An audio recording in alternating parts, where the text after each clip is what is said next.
This IPL சிஎஸ்கேஎம்ஐ வந்துட்டு இன்றைக்கி மோதுறாங்க. அதாவது டுடே மேட்ச் ஃபைட் பண்ணுறாங்க ப்ரோ, ஃபைட் பண்ணுறாங்க கைஸ். இந்த சூழலில் பார்த்தீங்கன்னா மும்பைக்கு வந்துட்டு சாக் கொடுத்துருக்காரு கடைசி நிமிடத்தில் நம்ம எம்எஸ் தோனி என்பது குறிப்பிடத்தக்கதுங்க.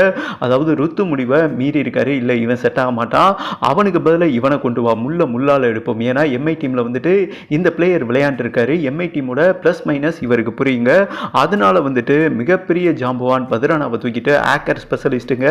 ஆனால் அங்கே தான் ஒரு மிகப்பெரிய லெவலில் பிகில் அடிச்சிருக்கு. ஓகேவா?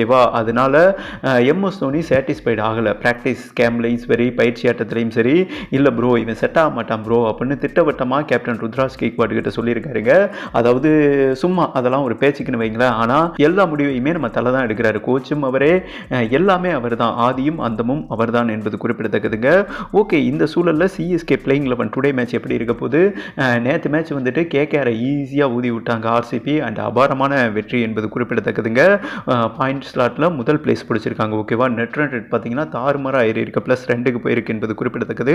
ஓகே, இந்த சுச்சுவேஷனில் மும்பை வழியிலேயே போய் பிரேக் பண்ணியிருக்காரு என்றே சொல்லாங்க. ஒரு மிகப்பெரிய தடுப்பை போட்டிருக்காரு என்றே சொல்லலாம். அந்த தோனியோட 7ஆம் அறிவு தந்திரம் என்ன நம்ம மிக விரைவாக வந்துட்டு பார்க்கலாங்க. சிஎஸ்கே பிளேயிங் 11 எப்படி இருக்க போகுதுன்னா, பத்ரானா தாங்க ஒரு மெயின் பிளேயர். சிஎஸ்கே டீமோட ஒரு பொக்கிஷம். சென்னை டீம் எப்போதுமே பவுலிங்கில் வந்துட்டு கொஞ்சம் டனனக்கா தான் டிக்குமுக்காவாங்க. அதை கரெக்ட் பண்ணுறது, சாட்டிஸ்ஃபைட் பண்ணுறது பத்ரானா தான்.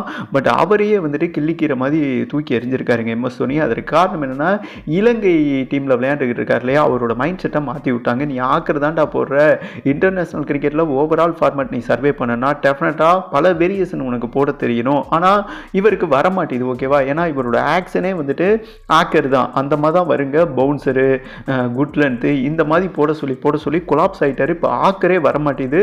பவுன்சர் வேறு லென்த்தில் போடுறாரு தவிர ஆக்கர் வரமாட்டேது. அதுதான் நெட் ப்ராக்டிஸில் அந்த பயிற்சி ஆட்டத்தில் எம்எஸ் தோனி கிளின்னு கிழிச்சு விட்டாருங்க. ஆக்கர் வந்துட்டு கரெக்டாக முன்ன மாதிரி பத்ரானா போடுறது கிடையாது. ஓகேவா? இந்த சூழலை அப்பயே கூப்பிட்டு வந்து கண்டிச்சாரு.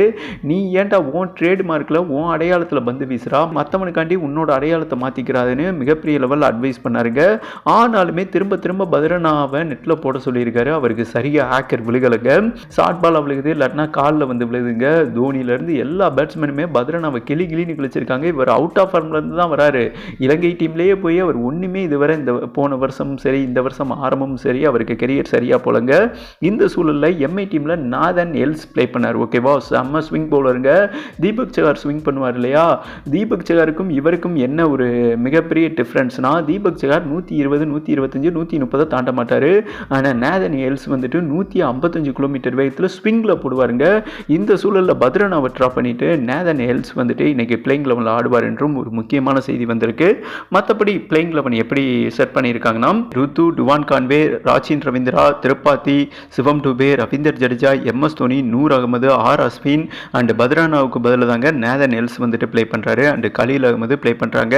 இம்பாக்ட் பிளேயர் லிஸ்ட்டில் வந்துட்டு தீபக் கோடா அண்டு காம்போஜ் இருக்காங்க. அண்ட் சேம் டைம் சாம் கரனும் இருப்பார். ஓகேவா? இந்த தியரில் தான் செட் பண்ணியிருக்காங்க. அண்ட் பத்ரானாவை தூக்கிட்டு நேதன் எல்ஸ் மேலே தோனி நம்பிக்கை வச்சிருக்காருங்க. ஆனால் ருத்து என்ன சொல்லியிருக்காருன்னா, எனக்கு பத்ரானா தான் தேவைன்னு. பட் கேப்டன் முடிவை மீறி இருக்கார் எம்எஸ் தோனி. அது வந்துட்டு கரெக்டாக கிளிக் ஆகுமா? அண்டு மும்பையை வந்துட்டு இன்னைக்கு மேட்ச்சில் வந்துட்டு சிஎஸ்கே வின் பண்ணுவாங்களா? சென்னை சொந்த பண்ணல. உங்களோட கருத்தை போட்டு விடுங்கன்னு சொல்லிட்டு வீடியோவை கம்ப்ளீட் பண்ணுறேங்க.